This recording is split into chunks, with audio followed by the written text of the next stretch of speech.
Outro dia, eu conversando com os meus filhos, disse a eles o quanto estou preocupada com o fato de eles constantemente estarem ignorando tanto a minha autoridade quanto a do pai deles. E para ilustrar, eu dei um exemplo muito extremo. Eu disse a eles: se um bandido entrasse em casa e só eu visse e desse um comando a vocês: vão para o quarto, vocês iriam? Não, vocês não iriam. Vocês não obedeceriam a minha voz e o pior poderia acontecer. Oi, oi, tudo bem? Seja bem-vindo, bem-vinda ao meu canal. Meu nome é Nayara e aqui eu falo sobre desenvolvimento humano e espiritualidade. Eu disse a eles que eu não teria tempo de explicar que era um bandido e que eles teriam que confiar na minha voz. E depois que eles saíram, eu fiquei refletindo. A desobediência dos nossos filhos é o reflexo da nossa desobediência com Deus. E mais, eu entendi que se eu não ensinar os meus filhos a me obedecerem, eu estarei falhando em ensiná-los a obedecer ao Criador. Muitos pais hoje têm medo da palavra autoridade, porque ela tem sido confundida no mundo com autoritarismo. Mas a autoridade dos pais, biblicamente falando, é proteção para os filhos. A criança não tem maturidade para enxergar o bandido, seja ele um perigo físico, ou uma má influência, ou até um pecado sutil. Quando treinamos os nossos filhos para obedecer de primeira, estamos treinando o ouvido deles para ouvir a voz de Deus. Pensa bem, se o seu filho não consegue obedecer a uma autoridade que ele vê, que é você, imagine se ele obedecerá a uma autoridade que ele não vê, que é Deus.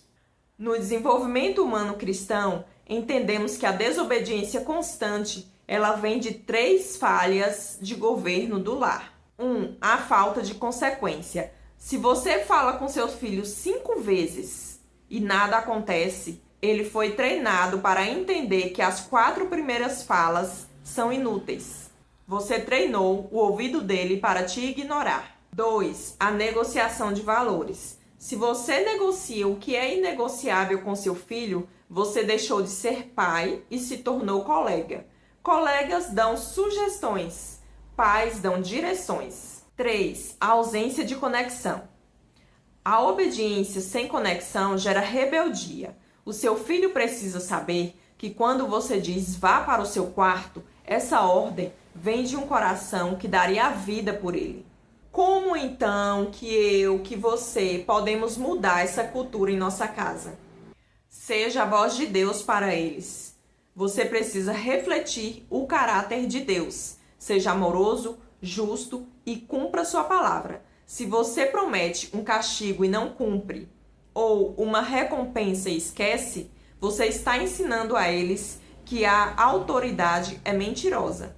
O treino da resposta imediata.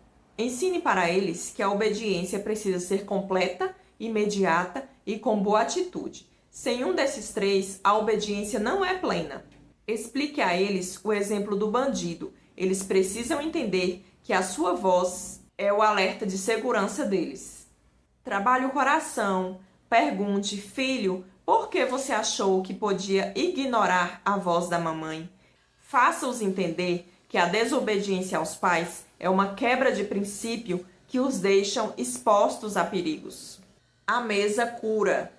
Não abra mão de estar com seus filhos verdadeiramente, ouvindo-os, compartilhando.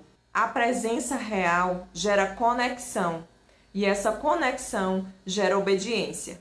Ensinar seus filhos a obedecer não é sobre ter uma casa silenciosa ou filhos robôs. É sobre salvar a alma deles. É sobre prepará-los para quando o mundo, o bandido, tentar seduzi-los com mentiras, eles saibam ouvir a verdade e obedecer prontamente. Se você, assim como eu, percebeu que precisa ajustar o governo do seu lar, não se culpe, se posicione.